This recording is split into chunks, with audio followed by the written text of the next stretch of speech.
this week. Welcome to the last show on TELEVIDA.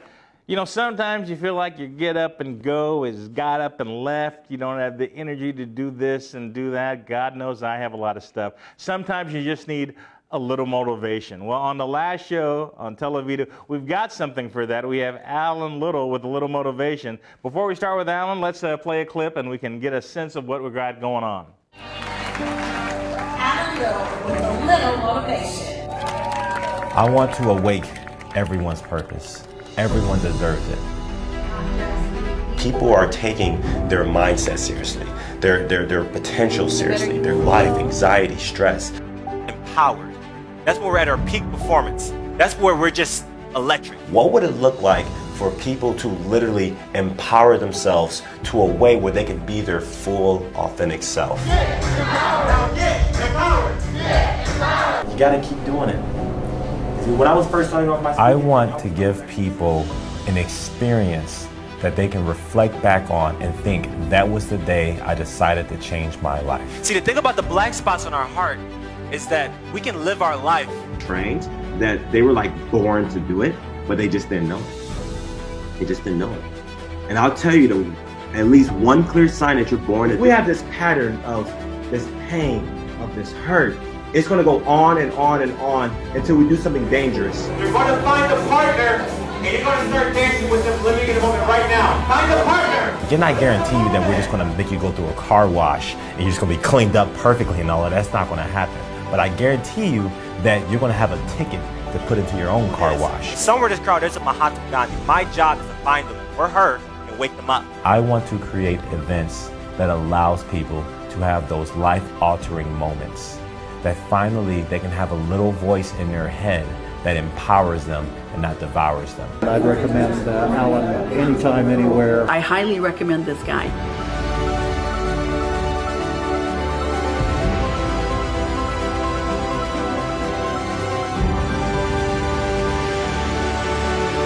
You'll walk away knowing that it's possible. It's possible that you can walk into who you truly are. It keeps us locked in place on what we already know. Alan, thank you for being on the show. I appreciate that. Thanks for having me. It's a real blessing to be here. You've done a lot of stuff here. I just watched it. I can't. Tell me about the little voice in your head. I have a lot of little voices in my head. Tell me about the little voice in your head. What did you mean by that? Yeah, so every one of us have this little voice that chats in our mind. And some people may be hearing this and they're like, I don't hear a little voice. I don't hear a little voice. That's the little voice chatting. Whenever events happen in our lives, it's not the circumstance that affects us. It's what we tell ourselves about the circumstance that has the effect in our life. And the little voice is something that's on autopilot and it's always chatting. Well, you know, when I'm driving in the car by myself, me and my little voice have vivid conversations. So I see what you mean. So this little voice exists even when you're talking with everybody else. It's like a running commentary, right? Yeah, it's commentary. It's always like critiquing. Some people's little voices judge others. Some people's little voices judges themselves. Well, I know about that. Well, what am I supposed to do? Are you saying I should listen to my little voice? Well, what I'm saying is that you can hear your little voice, validate it, but at the same time, you don't have to act as it. You don't have to do what it says do. You don't really have to believe it. Just hear it. You know, when you notice it, you hear, you're like, wow, this little voice has been affecting my life for years. For good or bad, or for bad? For good or bad. I mean, if it's something good, of course, you know, like we all would want a little voice that actually is empowering, inspiring, and things of that nature. But a lot of us, the little voice is not as inspiring. It tends to actually kind of get in the way of our inspiration. It kind of tells us things we can't do, or it tells us we're not worthy or we're not good enough. And what I focus on is how to really get over that and how to really transcend it to something that's on your side. Kind of like, you know, when I got into stand-up comedy, there was a little, every voice in my head, you know, African-American family want everybody to go to college, and I didn't want to do it. And I listened to that little voice in my head. But I guess everybody has those little things that kind of obstacles that are in their way. Exactly. All right, well, tell me about you. How did you get into motivational speaking? Well, for me, it was, I sat in the cornfield in Iowa And I was like, God, if you're real, I need proof. You know, I was in a space in my life where I wasn't. Did you say you sat in a cornfield in Iowa? Is this the Field of Dreams cornfield? Is out in Dyersville?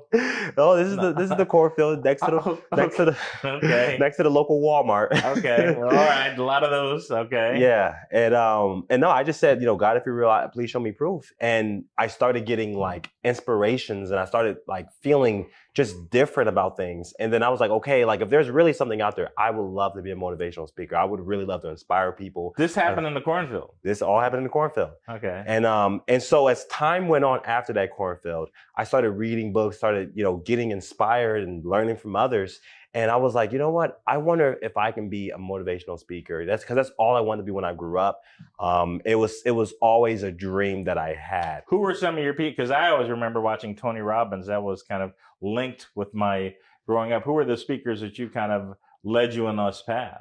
Well, the very, very first one was my father. Okay. To be honest, my dad, very active in the church, and he does a lot of speaking all over the place. So he was the very first one I was like, wow, I want to, you know, do something like that. And then after him, there's so many speakers. There's like Les Brown is a huge inspiration. Les Brown, I listened to a lot of him. Yeah. Les Brown, Brene Brown. You know, she does a lot of TED Talks and speakings on authenticity. And there's just so many great speakers. So, all right. So now you have this vision, and your path is set through faith that you want to be a motivational speaker. Yep. Then what do you do? I mean, you have this. Now what do you do? So I go to Twitter and I start posting motivational tweets. I'm like, starts off small. Yeah. Little motivation. Little. Yeah. Starts off It small. starts off little, just little tweets. You can change your life, believe in yourself. And then after that, a lady reached out to me. And she's like, Alan, the things you tweet every day, it's like my breakfast, you know, it inspires me. I would love to meet you in person. And I'm like, oh, I may have a speaking event or, you know, who knows what turn it into. So I go there, I sit with her at her office. And as I'm sitting with her in her office, I'm just speaking just motivational stuff to her. And she looks at me and she's like, Alan, you may not know who I am, but I'm really touched by your share. And I would love to introduce you to who I work for. And I'm like, well, who do you work for? And she's like, I work for Dr. Ben Carson. Oh, wow. And I was like, isn't he running for president? She's Yes. like, yeah, the presidential candidate. It was all in Iowa back then. This is all in Iowa. It's 2016. And I was like, wow, sure, I'm not political, but I would love to meet him. She's like, no, it won't be a political meeting. It'll be a spiritual meeting. And so she introduces me to him. And I go to him and I'm like, listen, man, like, I know that, you know, you're really big on faith. You're really big on something like a greater power. What's the truth on that? You know, give me like the insight. What is the deep thing? And all he told me was, you found a secret to success. And once he told me that, I was like, oh my goodness, that's it really hit me profoundly. Like if that was it, just faith in God, basically, something bigger. And when I say God, I believe all rivers lead to the same ocean. You know, we all have different beliefs and different backgrounds. Just find something that works for you and believe in it and trust it. And so I go home super inspired. Couple of days go by. I call her to say thank you. And she actually was like, Alan, you're thanking me now, but I actually was just about to call you. And I was like, well, why were you going to call me? And she's like, well, tonight's the Iowa caucus and we need a speaker. Oh, wow. And I was like, oh, so why are you telling me Wow. this? And she's like, well, we would like you to speak. And I was like, okay, sure. But to this point, you hadn't done a lot of this. No, before this point, I've never given a public speech before. Oh. Never did it publicly. The pressure's already on my shoulders. I just having you tell me about it. Yeah. And so I show up there, you know, ready to go. I got like, I only had 2 hours. So I put like a couple footnotes together. And when first of all, when he means not 2 hours of material, he only had 2 hours to prepare. Right? Prepare for the speech. Yeah. I've only had 2 hours to prepare because that was the same day that the speech was. And so I show up there. She forgets to tell me that there was 500 people in the audience. Oh, wow. 500 plus. She also forgets another small detail. My opponent was Donald Trump himself. Oh my gosh. Yeah. So you guys are all on the same stage. All on the same stage. Oh, wow. And he gets up there, he speaks on behalf of himself. And then afterwards, I get up there and I speak. And what I say is that the way we make this country great again is everyone took the time. If everyone took the time to love each other like the way they love their family, like if we all thought of the human race as one family, almost one nation under God, things would start changing. World peace will start to gravitate more in that direction if we started, loving our neighbors the way we love ourselves. So, and that is an unbelievable start. Mhm. Talk about baptized by fire, just kind of jumping. And then once you did that, everything else seemed a little. Yeah, boy, I'm going to use your name a lot. a little more. a little easier though. A little easier once you did that. Yeah, it gave me a glimpse of what was possible. I believed in myself because it was like that was my first one. But then after that, I had to, learn how to, in a sense, start to, build a business out of it, connect with others, speaking engagements. I ended up starting a life coaching practice, which is the, essence of a little motivation with the life coaching. Had some acclimates with that as well. But really, my life has become, I would say, the journey of inspiring others with the same love that God inspires me with. Wow. Well, we're going to take a break on that. We're going to be back with Alan Little with a little motivation. Don't fake it till you make it. Faith it until you make it. Faith enough to say, right now, I'm right here. I know it's going to get better, but right now, I'm right here, and I'm owning that. People can actually love you for where you actually are. The key to this is that people are afraid of being authentic and things like that because all of us are living in a bubble reality. Each and every one of us have our own individual bubble reality, and we're walking around. We don't get what we want in life. We don't get what we want. We get what we expect. The key thing is that if deep down we feel powerless, actually owning that is gaining power. Because then if we feel powerless, we'll tend to ask for help. There's something I learned some time ago. I am not an individual. I am a collective. We are one. That's actually some of the laws of creation. There's only 3 foundational laws of creation. First one, the all is one, the one is all. Second one, you exist. You exist. Third one, what you put out, you are. We're back on the last show on TELEVIDA here with Alan Little of A Little Motivation. We just watched that video. You get what you expect. Now, what did you mean by that? Well, if you expect, okay, put it like this. A lot of people, they have like, I want to be successful, or I want to be rich, or I want to be in a relationship. Check. I want to do all those. I want to be rich. Yeah, so it's like, so people have all these wants, but here's the thing. They get in a relationship, and the relationship ends up not being okay, ends up going bad, and they're like, I knew it was going to be terrible. I knew I couldn't trust them. I knew it was going to fail. Well, you expected it to fail. So that's what you actually attract into your life. So what I tell people is that if you have this idea of success where it's just all just going to come to you or just automatically happen, that's not possible if you have an expectation that someday it's all going to fall apart.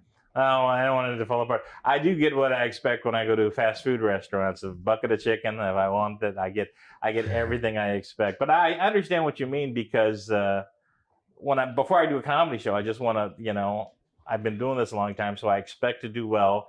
And sometimes I almost will it to happen. You know what I mean? When you meet somebody, you almost will it and you say, that's the person, that's going to be for me. So yes, is it. So how do you get from the Iowa caucuses to a TED Talk?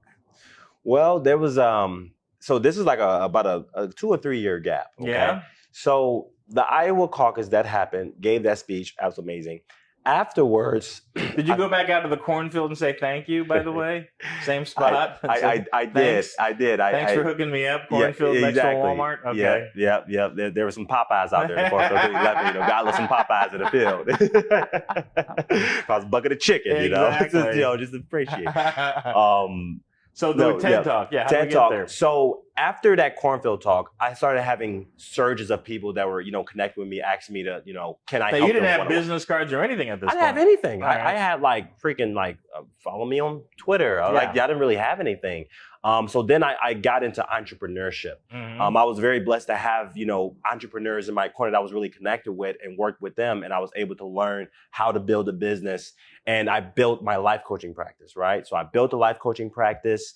That got some success.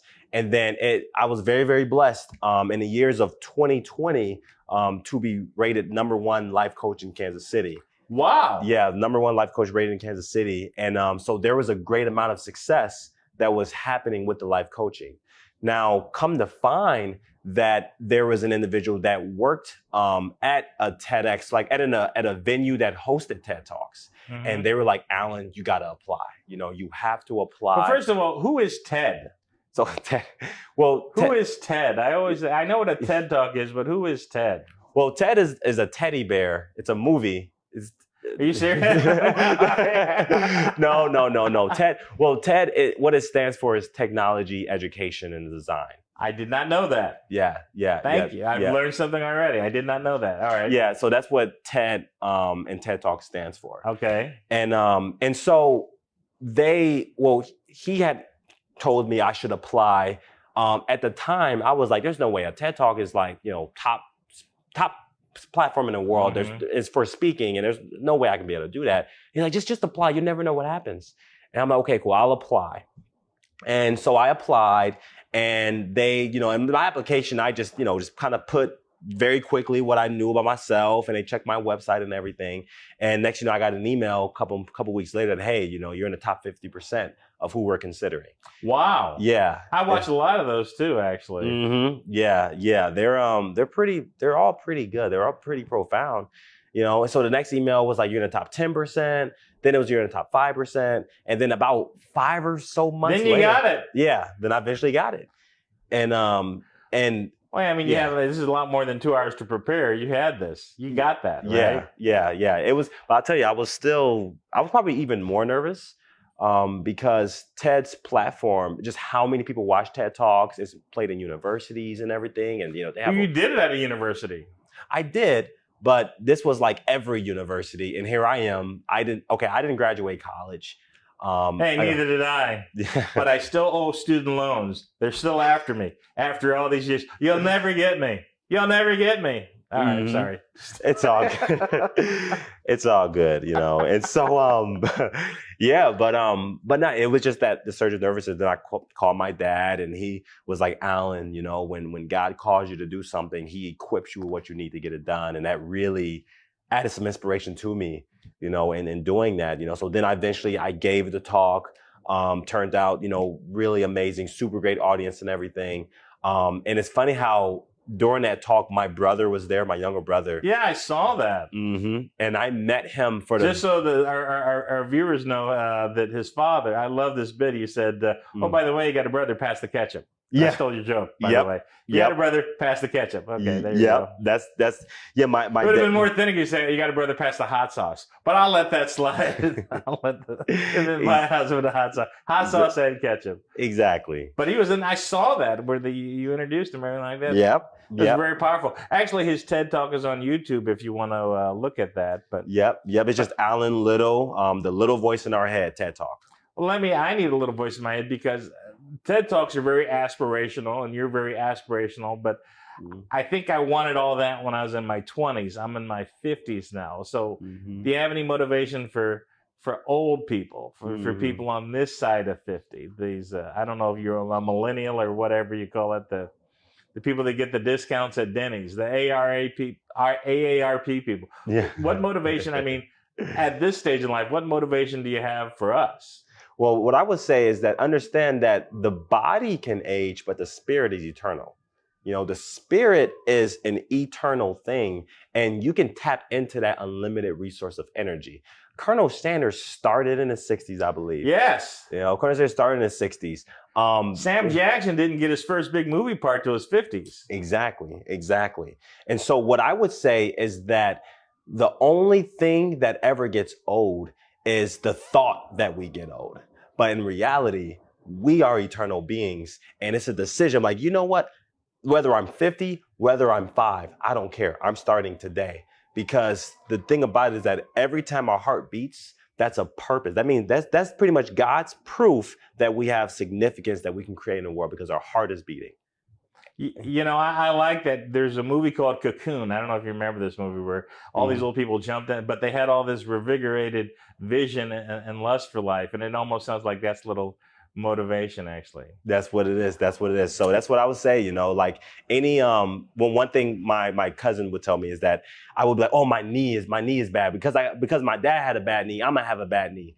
That's just victim story. We create our circumstances. I mean, I know people that in their 50s, they look younger than in their 20s. But Erica here at TELEVIDA, she looks like she's in her 20s. Yeah. So it's possible to age backwards like Benjamin Button. We can go backwards in age. Well, because it's all about what's in here, right? Exactly. All right. Well, next question. I'm a comedian. I've been a stand-up comedian for 40 years now. Wow. 40 years. It's a long time to be telling jokes. So one of my tribe got slapped a couple of weeks ago at the Oscars, Mr. Chris Rock, and everybody's got a thought on this. And you're so much positivity and everything like that. I got to ask you, where do you come at that? Who was right and who was wrong, or how do you see that slap? Well, what I see is any troubles or challenges we have at home will always come out to the public. What are you saying? You're saying that he had something brewing at home? I'm saying that Will Smith, from what I've seen, that there's something emotional that's taking place within him. And that slap, it came out as a slap, but it makes me wonder, how long has that anger been in him? How long has that much fire been in him? And how many people out there got that fire in them to slap somebody? Like, we can all say, oh, Will Smith did this, but everybody knows somebody that gives them a knee-jerk reaction of, I kind of want to slap the crap out of them. Yes. So what I'm saying is, like, don't look at Will Smith like as just like, oh my God, he did this. Look at him as you. Like, I tell people, okay, if you was in a situation and someone triggered you so deeply emotional, I mean, yeah, you may not smack them, but emotionally, how triggering would that be for you? So I don't really like, looking at celebrities do things and be like, oh my God, they did this. I like, man, like, if I was in that situation, if I was in that circumstance, how would I have responded? How I would have done? You know what? If I was in a space where, my wife was having like emotional things about her hair, and I feel like I'm the protector, I'm her guardian, me personally, you wouldn't have slapped anybody. I wouldn't have slapped him. I would have went up there and I was like, bro, stop. I've actually probably would have said after the show, hey, Chris, let's have a conversation, and had a 3-way conversation with me, Chris Rock, and Jada. Jada speaks about how she actually feels about it, how the joke was like, how it didn't make us, we didn't like the joke. It really triggered us. And I would have handled it from a 3-way, like, open dialogue conversation.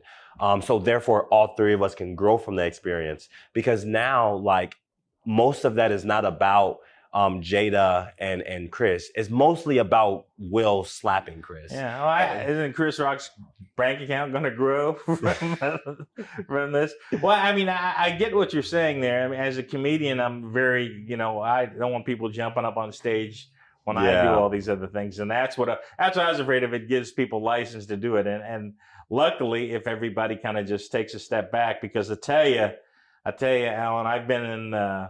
I'm a Chiefs fan, and I've been around some Boston Patriots fans when they beat us a couple times, and oh boy, did I want to get up and I did. Yeah, I didn't. I get it. The fact that they were bigger and younger than me probably had a little bit to do with it, but I was just that.